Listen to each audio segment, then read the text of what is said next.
देखो एकदम easy question है। क्या बोल रहा है? Volume of the cylinder is in joint variation with the square of the length of the radius. जो एक सिलेंडर है उसका जो वॉल्यूम है वो उसके रेडियस के साथ रेडियस का स्क्वायर के साथ डायरेक्टली प्रोपोर्शनल है। सही बात बोलेगा। डायरेक्टली वर्ड तो कहीं बोला नहीं है, हम बोल ही दिए हैं। वेरीज बोल देगा तो डायरेक्टली कंसीडर होगा। उसको इनवर्सली अगर बताना होगा, जताना होगा तो वर्ड सीधा सीधी यूज करेगा। इनवर्सली प्रोपोर्शनल, इनडायरेक्टली प्रोपोर्शनल, नहीं तो खाली वेरी बोलेगा तो always directly proportional of the base and height. तो भैया जॉइंट वेरिएशन है, मतलब एक साथ दे रहा है। ये वाला बात बोल रहा है। यहां से स्टार्ट होके यहां तक में पढ़ के देख लो। बोल रहा है क्या? Volume of the cylinder is in joint variation. अकेले नहीं है, जॉइंटली वेरी कर रहा है। किसके साथ जॉइंटली वेरी कर रहा है? रेडियस और हाइट के साथ। लेकिन कैसे? रेडियस का स्क्वायर के साथ और हाइट के साथ डायरेक्ट। तो क्या बोलना चाह रहा है वो? V proportional to R square. नहीं समझ में आया। यही बात को दो तरीके से बोल सकता था, दो अलग अलग statement. The volume of the cylinder is directly proportional with the square of the radius and also with the height. मतलब जॉइंट वेरिएशन तब बोलता नहीं, तो हम दो बार उसको अलग अलग लिखते हैं और फिर दोनों को ज्वाइंट करके हम खुद से ऐसे करके, वो दोनों एक ही बात है कि अलग बात है? बस यहाँ पे ज्वाइंट करके दे रहा है। और ये वाला केस में क्या, हम खुद से ज्वाइंट करके इक्वेशन का बोल। आया कि खाली हाँ कर रहा है सर? पक्का आया, झूठ नहीं बोल रही है? सबको क्लियर है? चलो तो हम क्या लिखें? Let V, R and H be the volume, radius and height of a cylinder. सच बात, पक्की बात। तो क्या हम लिख सकते हो? बोलना चाह रहा V प्रोपोर्शनल टू R²। बोली बात पूरा क्लियर हुआ कि झूठ हाँ कर रहा है? पक्का। तो V is equal to K where अगर तुम जीवन में सिलेंडर पढ़ा होगा तो सिलेंडर का तुमको वॉल्यूम का फॉर्मूला भी पता होगा, पाई आर स्क्वायर। यहाँ पे सिलेंडर का वॉल्यूम का फॉर्मूला रहा KR²H। मतलब पता है यहाँ पे K जो है ना पाई का काम। नहीं समझ में आया? K जो है वो पाई का काम करे। ये तो हम बोले कांस्टेंट हर जगह अलग अलग होगा, मतलब ई जगह पे पता है मेरा K एक्चुअली में कौन है? नहीं समझ में आया? जैसे हम लोग जब पॉइंट्स लॉ पढ़ता तो बोलता है ना V inversely P temperature constant, Charles law pressure constant. ये वाला रिलेशन में K जो है ना कांस्टेंट वो एक्चुअली पाई का काम करता है। लेकिन हमको उससे कोई मतलब नहीं है, मेरे को उससे कोई मतलब नहीं। आगे क्या बोला है? The ratio of the radii of the two cylinder. दो सिलेंडर है, दोनों का रेडियस का रेशियो जो है वो है 2/3 है ना। And the ratio of their height, दोनों का जो हाइट का रेशियो है 5/4। सही है। तो बोल रहा what is the ratio of their volume, what is the ratio of their volume. पक्का। तो हम क्या बोल सकते हैं? हमको दोनों का वॉल्यूम चाहिए, तो क्या हम पहला वॉल्यूम को V1 बोल दें? K तो कांस्टेंट है, वो चेंज होगा नहीं। रेडियस को बोल दे रहे R² और हाइट को बोल दे रहे H1। और सेकंड वाला का वॉल्यूम को बोल दे रहे V2 K R²H। क्या ये बात समझ में आया कि एक सिलेंडर का बात नहीं हो रहा है, दो सिलेंडर का? तो दोनों का हाइट अलग होगा। हाँ भैया सेम भी तो हो सकता है, लेकिन सेम नहीं बोला है। 5:4 का ही मतलब दोनों अलग है। और हाइट जो है, रेडियस जो है वो भी अलग है। बोलेगा सेम तो हो सकता है, अरे भैया 2:3 होने का मतलब ये दोनों अलग है। तो एक का रेडियस को हम R1 बोल दिए, एक का रेडियस को हम R2 बोल दिए, एक का हाइट का H1 बोल दिए, एक का हाइट का। तो जो पहला वाला सिलेंडर का वॉल्यूम होगा क्या होगा? V1 equal to K R1² H1। और दूसरा वाला का जो होगा वो K R2² K काहे नहीं बदले? K कांस्टेंट है, K सही बात है। तो बोलेगा भैया आप तो K कितना बार बदल के अलग अलग रिलेशन में K बदल रहे थे, ये तो सेम रिलेशन से प्रोड्यूस हो रहा है कि अलग अलग हो रहा है? तुम के कब बदल रहे थे? हम लोग अगर प्रीवियस क्लास का या प्रीवियस वीडियो का बात करें, ए प्रोपोर्शनल बी, बी प्रोपोर्शनल सी, अरे मेरा भाई अलग रिलेशन है तो इसका कांस्टेंट अलग होगा, इसका अलग होगा। यहाँ जो रिलेशन है तो वॉल्यूम, रेडियस और हाइट का है। फर्स्ट केस में भी वही तीनों का है, सेकंड केस में भी। तो के कैसे बदलेगा? के तब बदलता है जब रिलेशन बदलता है। ये तो सेम रिलेशन से प्रोड्यूस हो रहा है ना, तो के बदलेगा कि सेम रहेगा? अभी भी नहीं समझ में आया। के बदलेगा सेम रहेगा? फिर से बोल रहे, ध्यान से सुन, खाली हाँ हाँ नहीं कर, कि अगर दो अलग अलग रिलेशन हो, कि एक है एक सरफेस एरिया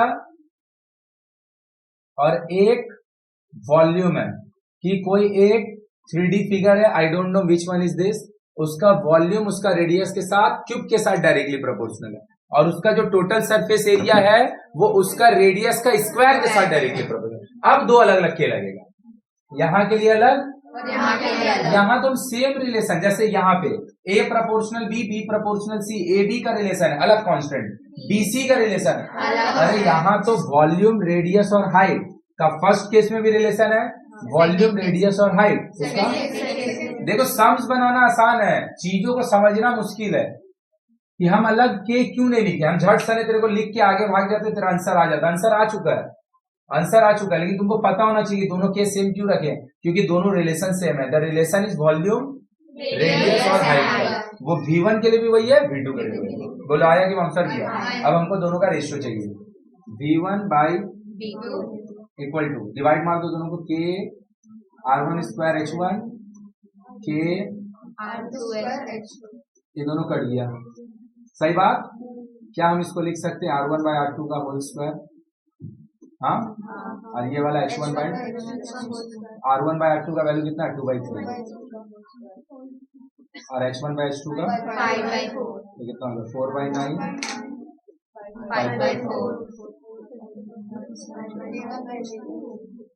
इक्वल टू 5/9। इसका मतलब the ratio V1 is to V2 लिख के नहीं छोड़ेगा, क्योंकि हम लोग अननोन डेटा में आंसर नहीं लिखते। V1 V2 तो अपना मन से माना है, उसको VA V2 V के बोलने का जगह, रोमन में बोलने का जगह लैटिन में बोल देता। लैटिन ना होता है ये, ऐसे जो लिखते हैं वन, अच्छा इसको रोमन बोलते हैं, इसको क्या बोलते हैं, जो भी हो कुछ भी बोलते हैं, तो अपना मन से दे सकता है ना, इसीलिए अननोन डेटा में आंसर नहीं लिखते। तो आंसर एट द एंड में क्या लिखेंगे? The volume of the two cylinders are in the ratio 5:9। और ये बात तो एकदम फिक्स है कि कोई भी क्वेश्चन का एंड में जो भी आंसर आता है उसको एक लाइन स्टेटमेंट में लिखना ही चाहिए, मार्क्स पाने के लिए। बनाने के लिए तुम जितना स्पीड बनाओ, नहीं समझना है, बनाने के लिए जितना स्पीड बनाओ, लेकिन नंबर पाने के लिए थोड़ा सा लिखने का पैटर्न अच्छा होना चाहिए। बोल, पूरा बात क्लियर है? लो भाई एक और बना दी, लो क्या बोला है? द वॉल्यूम, सरफेस एरिया देख लो, the volume of the sphere varies directly with the cube of the length of its radius. तो वॉल्यूम कैसे वेरी कर रहा है?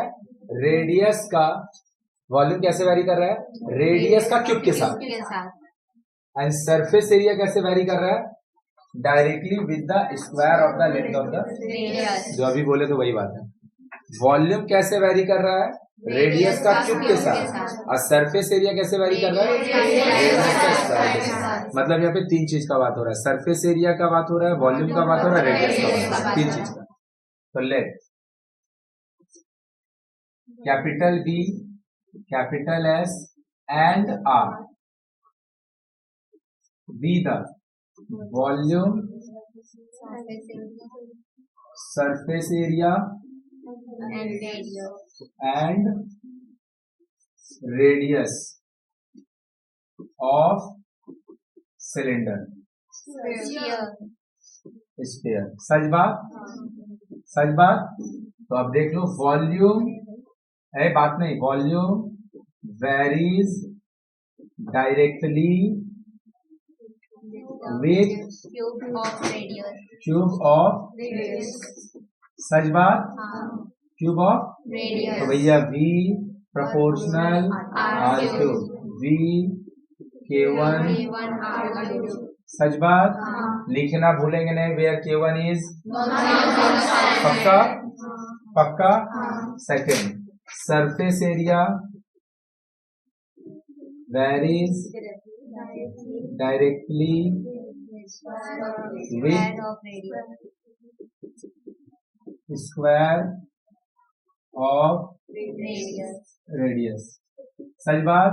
तो क्या लिख देंगे? S is equal to S proportional to S is equal to शाबाश। अब समझ गया K2 का लिखे, क्योंकि वॉल्यूम और रेडियस का था क्यूब के साथ, यहाँ पे सरफेस एरिया रेडियस का है लेकिन स्क्वायर के साथ। डेटा बदलेगा, कांस्टेंट बदलेगा। वेयर K2 इज कांस्टेंट, ये वाला लिखना भूलेंगे नहीं जरा भी। चलो अब प्रूफ करने का दिया है, बोल रहा prove that square of the volume ना वेरीज डायरेक्टली, डायरेक्टली वेरी करता है किसके साथ? Cube of. बोल मेरा भाई, ये वाला चीज प्रूफ करने दिया है कि नहीं? अरे अंग्रेजी पढ़ने आता तो पढ़ लो कि वॉल्यूम का स्क्वायर और सरफेस एरिया का क्यूब दोनों एक दूसरे के साथ। चुप हो जाओ, सही है, यही प्रूफ करने दिया है। ये दिया नहीं है क्वेश्चन में, ये क्वेश्चन में को प्रूफ करना है। अब कोई भी दो चीज को डायरेक्टली प्रोपोर्शनल प्रूफ करने के लिए कुछ नहीं करना है, दोनों का डिवीजन को लिखो और उसको कांस्टेंट दिखाओ। तो अगर हमको ये वाला बात प्रूफ करने दिया होगा, हम अगर ये वाला चीज करके उसको दिखा दे कि ये कांस्टेंट है, क्या मेरा काम हो जाएगा? पक्का बात। तो लीजिए भैया, लीजिए V square by S cube. सब अंधा सब देख लो, V square by S cube. ये प्रूफ करना है, ये बोल नहीं रहा है, ये प्रूफ करने दे रहा है। लिख लिए। तो V square K1 R cube का एस क्यूब होल क्या हो जाएगा? K1 R K2 cube R6 का 6। K1 अगर कांस्टेंट है तो उसका स्क्वायर भी कांस्टेंट, K2 अगर कांस्टेंट है तो उसका क्यूब भी कांस्टेंट, वो दोनों का डिवीजन भी कांस्टेंट। आया कि आंसर किया? और अगर आप ये दोनों को डायरेक्टली प्रोपोर्शनल दिखाना चाहते हैं तो इसके लिए आप ये दोनों को क्या प्रूफ किए? हम लिख सकते हैं बी स्क्वायर प्रोपोर्शनल टू। इसका बाद लास्ट लाइन में क्या लिखेंगे? लास्ट लाइन में स्टेटमेंट जरूर लिखेंगे, therefore square of the volume is directly proportional to the cube of the surface area. Proof. बोला गया? तो देख कितना आसान क्वेश्चन है। बोल क्लियर एकदम? पक्का? हम लोग को रोज देता सुबह वाला रात में खाने। हाँ, लिखा गया। जबकि हम लोग थोड़ा थोड़ा घर में पैसा भी कमा के लेके जाते हैं। लिखो, यही बोल रहा आपको नहीं, बात नहीं करो। एक और क्वेश्चन लिख रहे हैं, रुक जाओ, 2 क्वेश्चन और बनाएंगे, ऑलमोस्ट एक्सरसाइज खत्म हो जाएगा। एमसीक्यू ऑब्जेक्टिव छोड़ दो। अरे चुप हो जा भाई, उसका चक्कर में काहे रहती है? वो तो डांट खाते रहती है। तुम अच्छा आदमी है, देखो इधर, तुम कुछ मत बोल, खाली क्वेश्चन पढ़।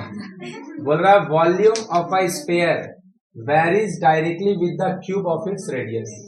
सही है ना? एक स्फीयर का जो वॉल्यूम है वो उसका रेडियस के क्यूब के साथ सही है ना? डायरेक्टली वर्ड अगर नहीं देता और लिख देता volume of the sphere varies with the cube of the, directly word नहीं बोलेगा, हमेशा डायरेक्टली होगा। तो एक्चुअल में हमको बोलना चाह रहा है ये बात, बोल समझी? अब मेरे को बोल रहा है क्या? 3 सॉलिड स्फीयर्स, 3 तो सॉलिड स्फीयर है, 1 2 3, तीनों का डायमीटर है 3/2 2 मीटर एंड 2 1/2 मीटर, है ना? डायमीटर है सबका। इज आर मेल्टेड, तीनों को पिघला दिए, छोटा वाला को, and a new sphere is form. Let us find the diameter of the. अगर तुमको थोड़ा भी बुद्धि है तो ध्यान से अगर देखेगा, ये वाला मेंसुरेशन का हेल्प से बन सकता है। जो तीनों छोटा वाला को पिघलाएंगे वो तीनों का वॉल्यूम का जितना समेशन होगा वो अकेले बड़ा वाला का बराबर। बस हमको मेंसुरेशन यूज नहीं करना, वेरिएशन यूज करना। कैसे कर रहे हैं ध्यान से देखो। स्फीयर पढ़ा है तुम लोग को? Let V be the volume of sphere and R be the radius of तो क्या हम बोल सकते हो भाई, ये बोल रहे हैं, हाँ। क्लियर है कि नहीं है? V प्रोपोर्शनल टू, सही है, V इक्वल टू KR, केवल ही नॉन जीरो, एक ही बात बार बार लिखो। अब देखो ध्यान से देखेगा कि भैया ये जो चीज लिखा है, अगर तुमको वॉल्यूम का फॉर्मूला पता होता स्फीयर का, जो कि तुमको पता नहीं मेरे को पता है, वॉल्यूम का स्फीयर का फॉर्मूला था 4/3 πr²। स्फीयर मेरे को नहीं लग रहा स्कूल में किसी को पढ़ाया है, कि पढ़ाया होगा तो ये फॉर्मूला देखा होगा 4/3 πr²। तो एक्चुअली ये जो k है ना 4/3 पाई का काम कर रहा है, किसका काम कर रहा है? इसीलिए देख उसमें क्या करता था पाई का काम, इसमें 4/3 पाई का काम, इसीलिए तो बोले k सबके लिए अलग अलग होता है। उस सब बात छोड़ते हैं, अब हम लोग अपना काम करते हैं।